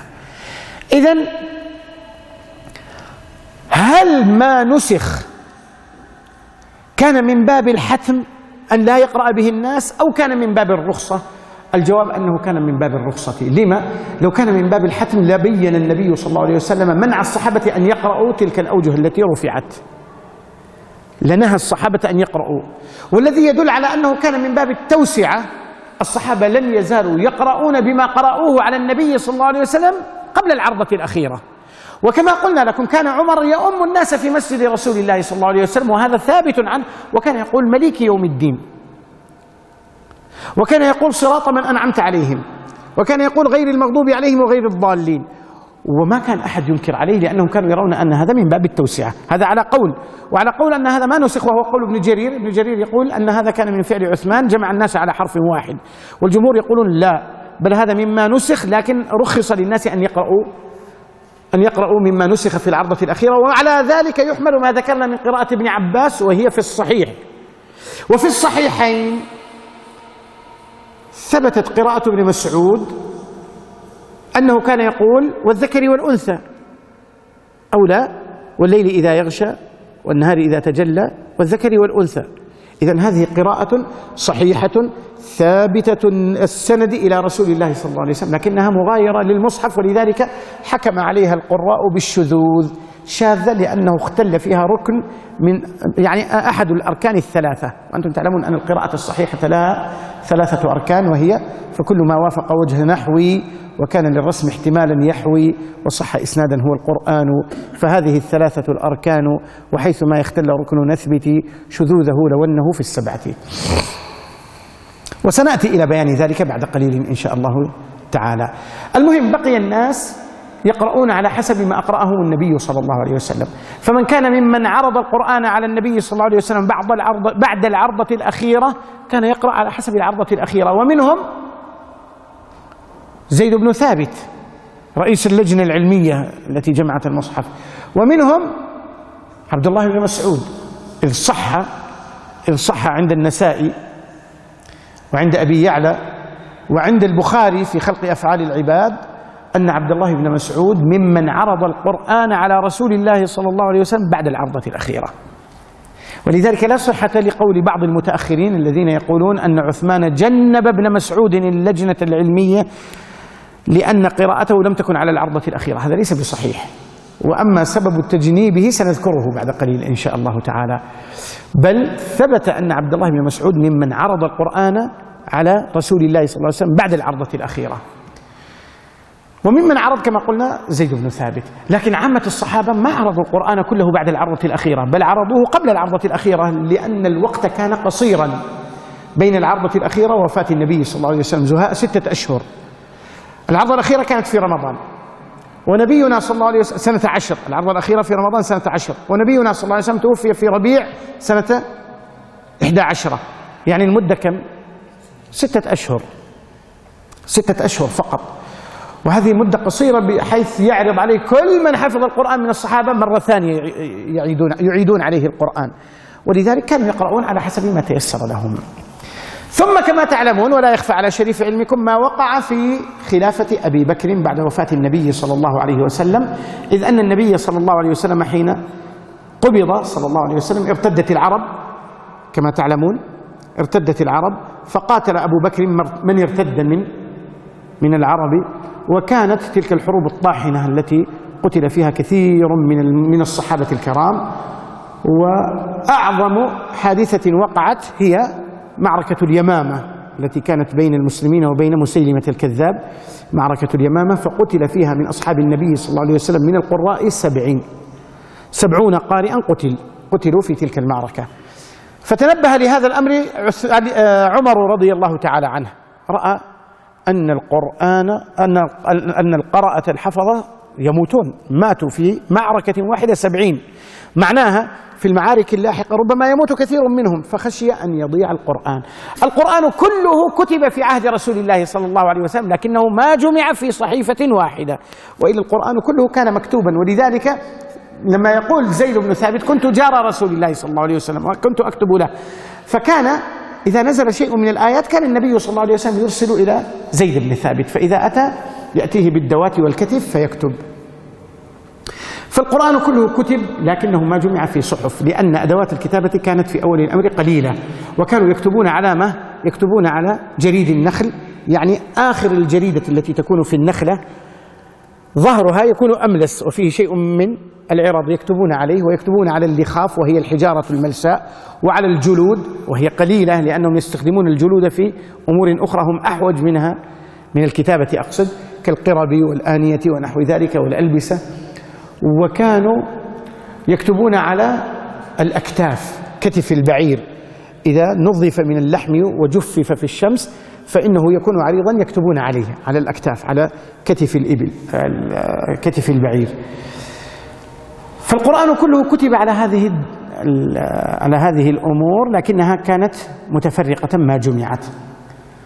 لكن الناس كانوا يحفظون، ولذلك كان في أول الأمر نهى النبي صلى الله عليه وسلم عن كتبة السنة، فقال لا تكتبوا عني شيئا غير القرآن، من كتب عني شيئا غير القرآن فليمحه. لما؟ حتى لا تتوزع هذه الأدوات بين الكتاب والسنة، ثم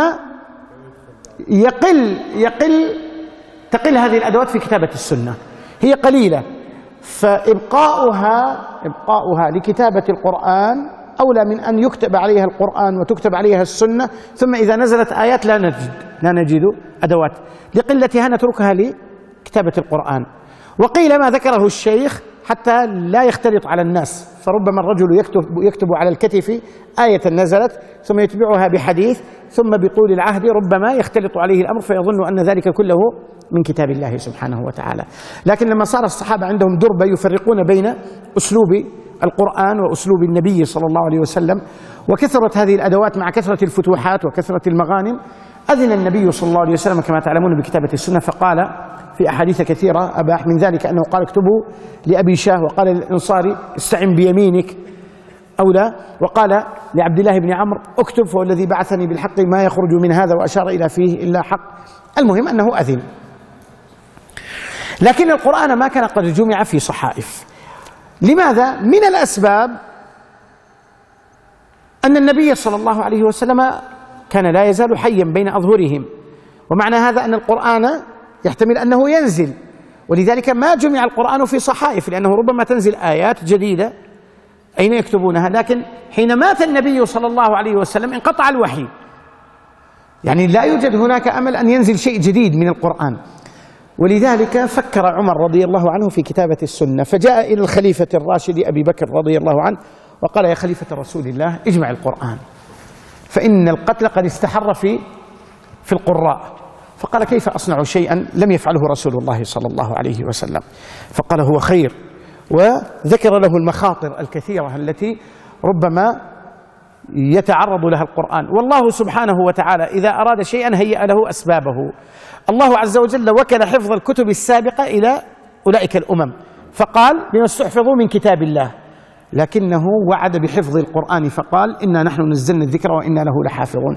والله إذا أراد شيئا هيأ أسبابه، فحين أراد حفظ كتابه سبحانه وتعالى هيأ مثل هذه الأسباب، وقذف في قلب هذا العبد الصالح وهو عمر رضي الله عنه أن يشير على الخليفة بهذه المشورة، مع أن القرآن في الصدور محفوظ كما قلنا، بل هو آيات بينات في صدور الذين أوتوا العلم، لكن مع ذلك لا بد أن يكون مكتوبا، لأن حفظ السطر أوثق من حفظ الصدر، لأن محفوظ الصدر يذهب بموت صاحبه، بل ربما قبل موت صاحبه لمرض أو كبر أو نحو ذلك أو لا، لكن محفوظ السطر يبقى حتى بعد موت صاحبه.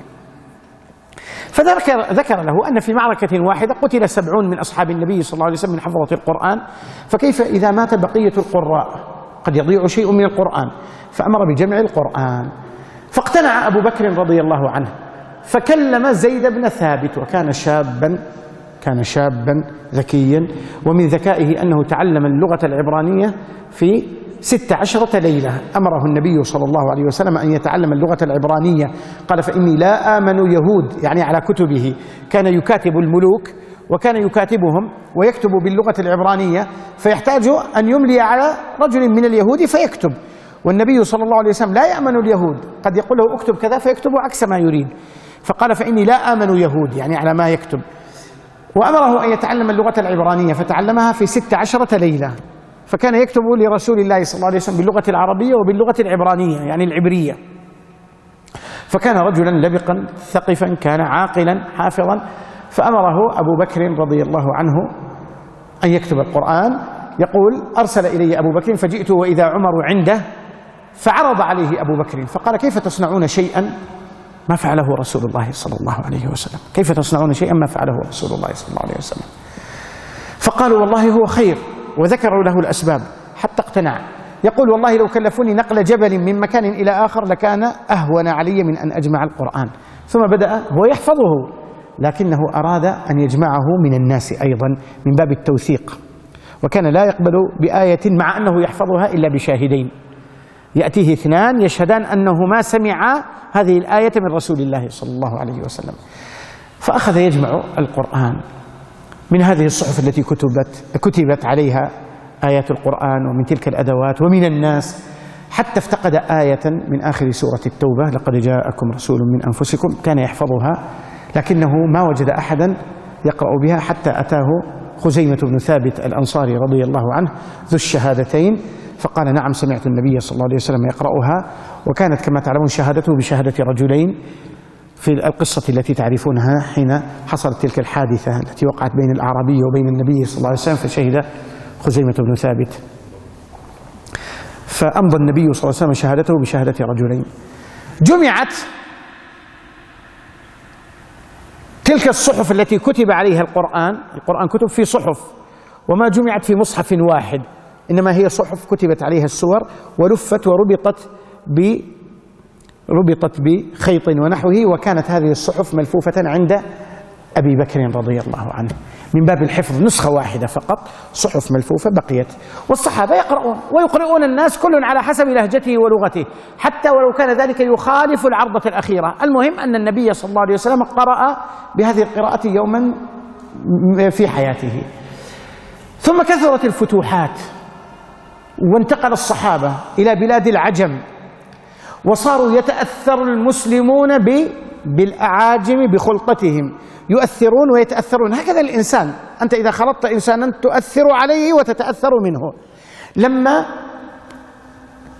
أرسل أبو بكر الجيوش إلى فتح البلاد التي هي خارج جزيرة العرب، أرسل خالد رضي الله عنه إلى بلاد العراق، وأرسل أبا عبيدة عامر بن الجراح إلى بلاد الشام. ثم جاء عمر رضي الله تعالى عنه وفتحت تلك البلاد برمتها في خلافة عمر رضي الله تعالى عنه، بل فتحت بلاد فارس أيضا. وآخر ما فتح وكسرت فيها شوكة كسرى نهاوند، فتح الفتوح التي يسمونها فتح الفتوح لأنه بها انتهت دولة كسرى. دخلت تلك البلاد كلها في دين الله سبحانه وتعالى، ولم يكن عند المسلمين من الدعاة ما يكفي أن يرسل عمر رضي الله عنه في كل قرية عالما وفي كل مدينة صحابيا. ما عنده هذا العدد المهول مع اتساع هذه الرقعة، فكيف يعلم الناس الإسلام؟ كانت عنده طريقة غريبة يا إخوان، هذه الطريقة سار عليها الخلفاء من بعده، حتى الدول التي جاءت بعده كبني أمية بالذات. ماذا فعل عمر رضي الله عنه لما فتحت بلاد العراق والشام ومصر وبلاد فارس، ثم كان فتح أذربيجان وأرمينيا أوائلها في خلافة عمر، وتم فتحها في خلافة عثمان؟ فماذا فعل عمر؟ أمر القبائل العربية كل قبيلة ترسل قسما منها إلى تلك البلاد لتسكنها، حتى يعلم الناس الإسلام بالخلطة.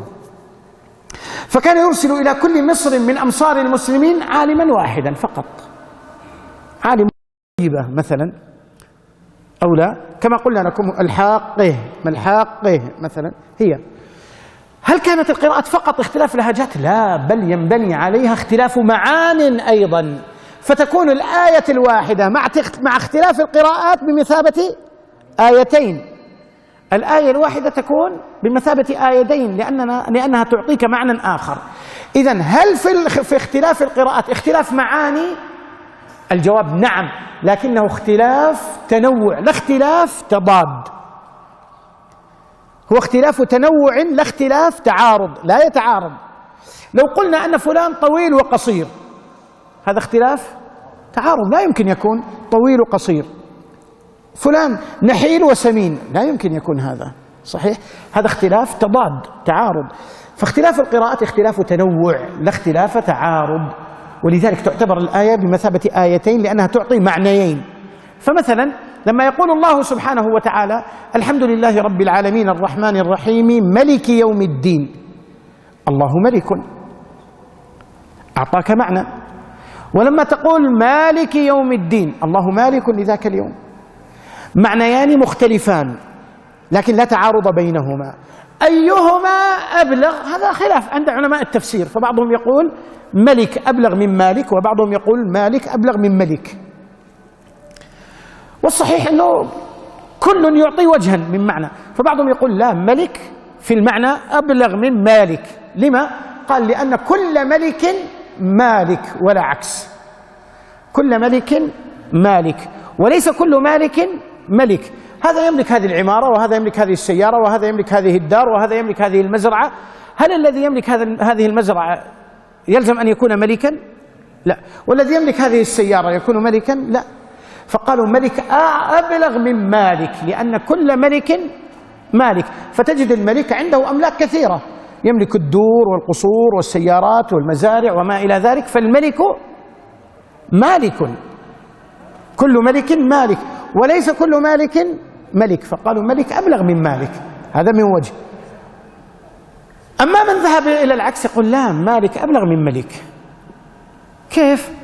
قالوا الملك لا يملك كل ما ينسب إليه، فلو قلنا أن هذا الملك يملك هذه المملكة، هو ملك عليها، هل يملك كل دورها وقصورها وسياراتها ومزارعها وأراضيها؟ لا، هي عائلة إلى أصحابها.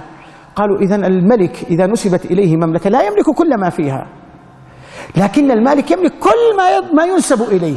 فلو قلنا هذا مالك لهذه البناية، هو يملك كل ما في هذه البناية من طوب وإسمنت وحديد وأثاث وكنب وفراش وما إلى ذلك، صحيح؟ فقالوا لما تقول مالك يوم الدين أي لا يخرج من يوم الدين شيء عن ملكه، قالوا إذن مالك أبلغ من ملك. والصحيح أنها كلها صحيحة في حق الله سبحانه وتعالى، فلا تعارض. فالله ملك لذاك اليوم، إذ أنه لا ملك مع ملكه يوم القيامة، إذ يقول أنا الملك أين الملوك، وفي لفظ قال أنا الملك أين ملوك الأرض، ويقول لمن الملك اليوم، لله الواحد القهار، فالله ملك ولا يخرج شيء عن ملكه سبحانه وتعالى، فهو مالك لذاك اليوم، فلا تعارض. إذن يعطيك معنيين مختلفين لكن لا تعارض بينهما، إنما الاختلاف اختلاف تنوع. لما يقول الله سبحانه وتعالى ولهم عذاب أليم بما كانوا يكذبون، هذا وصف لمن؟ للمنافقين. ويقول ولهم عذاب أليم بما كانوا يكذبون، المعنى اختلف. يكذبون يعني هم كذابين في حديثهم، يكذبون يعني يكذبون رسول الله صلى الله عليه وسلم فيما جاء به من عند الله سبحانه. يقولون لا إله إلا الله بألسنتهم لكنهم في قرارة أنفسهم يكذبون رسول الله صلى الله عليه وسلم. ولذلك إيش قالوا؟ قالوا ما وعدنا الله ورسوله إلا غرورا. النبي صلى الله عليه وسلم يضرب تلك الصخرة بمعوله ثم يكبر ويقول فتحت لي كنوز كسرى، فتحت لي كذا، إني لأرى قصور البلقاء، وهم يتضاحكون في أنفسهم. توقفنا طيب. ويقولون أحدنا يخشى أن يذهب لقضاء حاجته وهذا يعدنا بكنوز كسرى وقيصر. يكذبون رسول الله صلى الله عليه وسلم. إذن معنيين متعارضين؟ نعم، معنيين مختلفين، لكن هل بينهما تعارض؟ لا تعارض بينهما، بل أعطاك معنى جديد. كلا الوصفين صحيح في حق المنافقين، فهم يكذبون في حديثهم، لأن من علامات النفاق ماذا؟ إذا حدث كذب. ويكذبون رسول الله صلى الله عليه وسلم. نكمل الحديث حول هذا إن شاء الله بعد أن تستريحوا. صلى الله وسلم على نبينا محمد.